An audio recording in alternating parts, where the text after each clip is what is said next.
প্রত্যেকটা মানুষকে মরতে হবে, মরণ থেকে কেউ বাঁচতে পারে না, আমরাও পারবো না। আর মৃত্যুর পরে তো আমাদেরকে কবরে যেতে হবে। ওই কবরে মাও যেতে পারবে না, বাবাও যেতে পারবে না, আত্মীয় স্বজন পাড়া প্রতিবেশী কেউ যেতে পারবে না।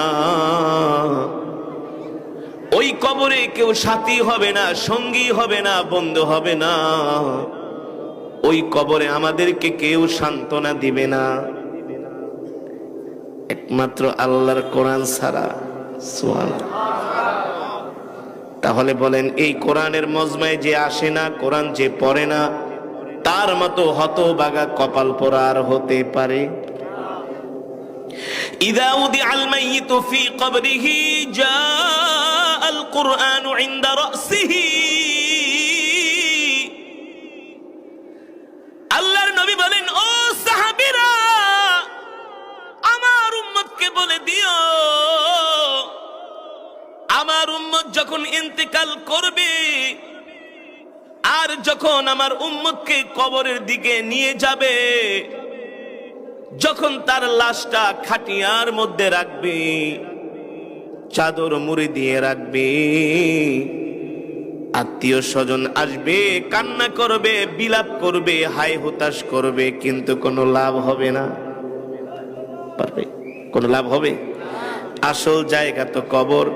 ওই কবরে যাওয়ার কারো কোনো সাধ্য নাই, ঠিক না?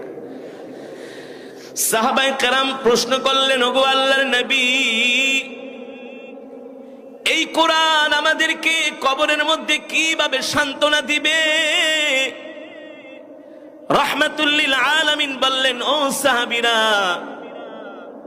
যে এই দুনিয়ার জমিনে সকাল সন্ধ্যা কোরআন পড়বে, কোরআন অনুযায়ী আমল করবে, হারামকে হারাম মনে করবে, সমস্ত গুনাহ থেকে, নাফরমানি থেকে বেঁচে থাকবে, আল্লাহ তাআলার কোরআনের প্রতিটা হুকুম, প্রতিটা বিধান মেনে চলবে, ওই ব্যক্তি ইন্তেকালের সাথে সাথে তাকে যখন কবরের মধ্যে ঢুকানো হবে, প্রবেশ করানো হবে, যখন তাকে কবরের মধ্যে একেবারে ঢুকিয়ে দিবে, ওই কবরের মধ্যে ঢোকানোর পরে অন্ধকার কবর, নাই কোনো সাথী, নাই কোনো বাতি। ওই কোরআন মোহাব্বতকারী ব্যক্তি আতঙ্কিত হয়ে যাবে, ভীত সন্ত্রস্ত হয়ে যাবে।